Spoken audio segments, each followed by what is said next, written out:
chick is muy caliente. That's awesome. That gives you a good shot to go to break with. Well, you know, if you got to, sheesh. Hi, girls. Yeah, the Saint Sations, they got a lot of talent. Yeah, yeah, and most teams do. Most teams have that kind of talent. Yeah, it's pretty good. Yeah, it was bad though when the, you know, the dancers far outweigh the talent of the football team. Yeah, you know? But that's not too much to complain about, though. You know? All right, so let me ask you about replay, because that's a huge thing, and you guys, I don't want to say what replays? You mean like the replay challenges? No, or? Yeah, challenges. Explain your involvement in that. Oh yeah, absolutely. Yeah, exactly. And explain how it works first, and then I got some questions to go around it. Basically, the NFL replay official has feeds of all of our cameras. And how many cameras at yesterday's game? We had 9 cameras at the game yesterday, and they have a feed of those cameras going in, so they can see. They record all the different angles as the plays happen. What happens is when a play happens and there's a questionable call, whether the guy fumbled the ball or whether his foot was inbounds or out of bounds, did he make the catch, did he not make the catch, we put a replay on the screen right away, and they get that feed as well. And so they're looking at something right away that they know that there may be a challenge. And again, with a replay challenge, the coaches they can do the challenge until there's 2 minutes left in the half or 2 minutes left in the game, and then the replay official automatically can review a play. They do it themselves. And so when there's a questionable call, you'll see the coaches on the sidelines waiting to look at the jumbotron on the screen to try to decide if they're going to challenge the play. And what happens is now the monkey's on our back, because we have to put something on the screen in order to give the coach a reason to throw the flag or not throw the flag. And so they're waiting on us to put the replay on the screen, and so all of a sudden now we can affect the outcome of the game, because if and not that it happens, but if we decide we don't want to put it on the screen, then they can't make the challenge, and then so we can really control the outcome of the game by that. I see the beginning storyline for a novel. Yeah, exactly, exactly. You're right. But most of the time, we put a replay on the screen. The coach looks at it. He's got his people in the booth looking at it as well, and they say, "Hey, throw the flag," or whatever. And he challenges the play, and from that point on, we have to show every single replay of the play that we have to the replay official, who then feeds it down to the referee when he goes inside the Now, you're doing all of that, helping out the replay official. You're feeding it. At the same time, your viewers are still there. It's not like you've gone to commercial. They still have to watch things. You know, whether it's the guy looking in the little booth or you show the shot up there. That's right. You show the coach that's arguing the call. You show the player in question, the guy, did he fumble the ball or not. There's a lot of different things we do, and while we're trying to show all these replays, I'm trying to set up this split screen of three.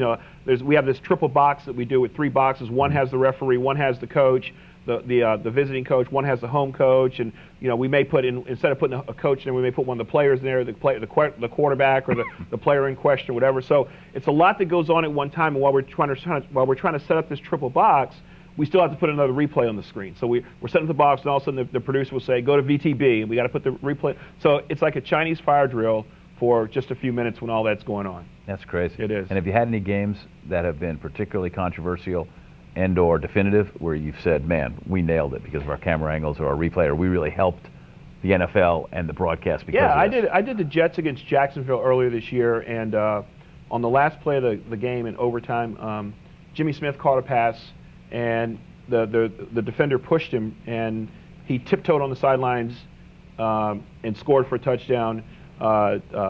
There was a challenge. There was a controversy about that. We showed the replay from about 3 different angles, and it was conclusive that he never got out of bounds, so the game was over.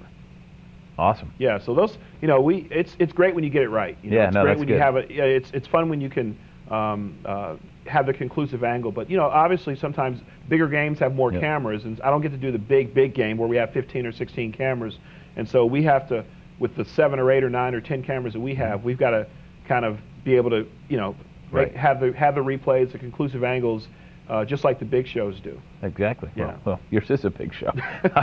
NFL broadcast, a big show. Mark Grant is a director for CBS. Also here in studio is Kenny Acosta.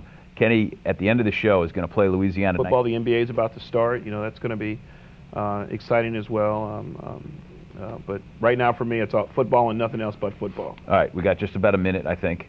Your thoughts about the Saints and yesterday's occurrences, were you able, the Tagliabue news conference was at 2:30, started a little bit late, finished up right around kickoff. So were you guys able to get any of that on the broadcast? No, we didn't. We got, we have somebody, WFB or somebody shot it and sent it, fed it to CBS, but I didn't. I'm too busy doing what I got to do. Right.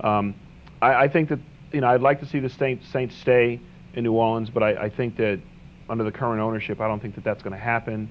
I feel bad for all the fans, all the loyal fans and all, but it's just sad to watch them play. It's like watching a bad JV team play, and yesterday was awful. I mean, it was just awful. It just goes to show you. Sounds like my mother-in-law. Lee, this is your Argosy Casino 2-minute warning. 2 minutes left in the game. Mother-in-law. Everybody on Sports Monday gets the Cajun gift box from our friends at Louisiana Fish Fry. There you go, and it's got all sorts of good stuff in it. And Tony's Seafood is a great place to go. And if you're tailgating now, not only for LSU or Southern games, but if you're going to go to another Saints game, they play 3 more here, including this weekend. Go to Tony's and get your tailgate materials. Absolutely. Mark, thanks so much. Appreciate it. All right, as promised, we're going to get out of here right now so our friend Kenny Acosta can play us into the close of the show. He has promised me Louisiana 1927. Kenny, play fast. Thanks a lot for coming. What is happening down here is when it's changed. The cloud rolled in from the north and it started to rain.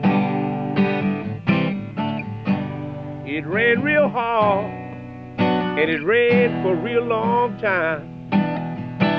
There's 6 feet of water in the streets of Evangeline. The river rose all day, and the river rose all night. Some people got lost in the flood. Some people got away all right. And the river had busted through, way down to Plaquemine. There's 6 feet of water in the streets of Evangeline.